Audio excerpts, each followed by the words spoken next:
So for step 2, attaching the gears. Well, this is where we're going to grab one half of the gearbox and start putting in some of the other gears and the differential that we built in the previous step. Now what's interesting is they're saying use C11 stand to hold A8 when attaching parts. This actually comes with this piece right here, which you take your gearbox and we're going to slide that onto there just like that. So it works as a stand so that you can work on it, which is kind of cool. So I will set all this up, grab everything we need, and we'll put this together.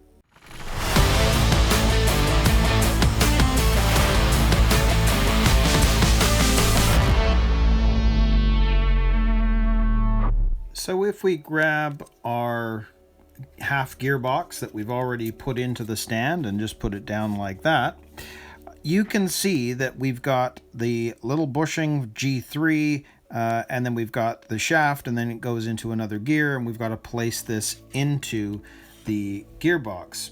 Now what's interesting is if you look at these two G3s, you end up having to kind of reference this, because on here you can see that the G3 are these tiny little guys on the parts tree, which means that out of the ball bearing kit we're looking at the tiny little guys that came in the bag.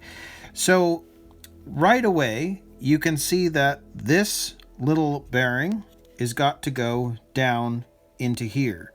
So again, I'm not going to grease that up because this is a ball bearing, so I'm just going to put it down here if we can get it to go. And there we go. And I can push that in. It's in place. And then you're seeing that the shaft, which I think we can put in right away, which might make this easier for putting this on, actually. Yes, it will. So I'm going to keep the bearing in there, but we're going to grease up the shaft right away, just like that.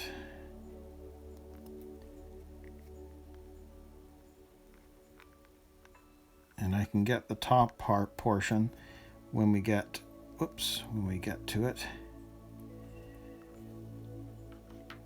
So I'll stick that inside just like that.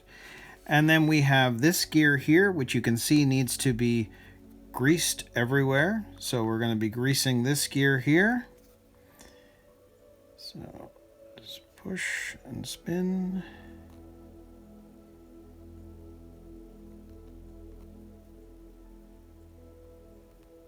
Just like that. And then here, do the same thing, turn and spin.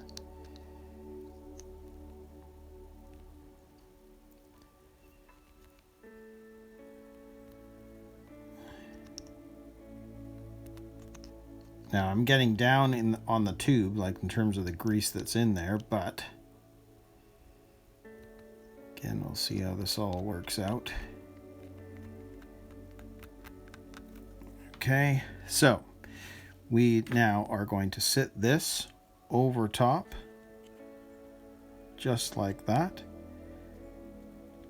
And you can see that the G3, which was the plastic bushing, we are going to replace with our ball bearing,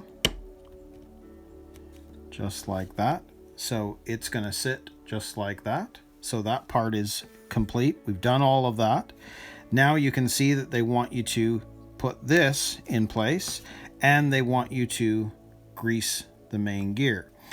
Now, let's see if I can squeeze as much onto this as I can, but I can already tell that I am running pretty darn low on what came in the tube. Whoa, okay.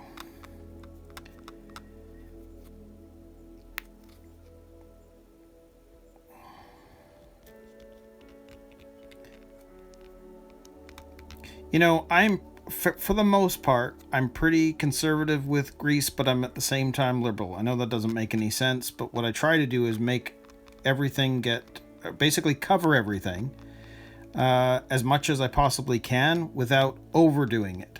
Now, I feel like I was doing that with this. There were a couple of times that it kind of blew up on me and I had way more grease pop out of this tube than maybe I needed to. But for the most part, I thought I was being pretty sparing. So I'm already running out and may not have enough. So with this, you can see that all we need to do is pop this in just like that. There we go. It's now meshing nicely with the other gear. If I pull this up, you can just see it. Everything's meshing well. And there's enough, you know, there's quite a bit of grease in there. So that part is done. So now what is left is just this piece here, which you can see they're saying note direction. So you see how there's that sort of a pointy part? That pointy part has to be facing out. So that actually has to sit like that. So you can see that the pointy part is facing up. So again, that is just sitting there like that, and you just got to make sure that the pointy part is facing that way in the build. So that is the end of step 2. That's what it should look like when you're finished.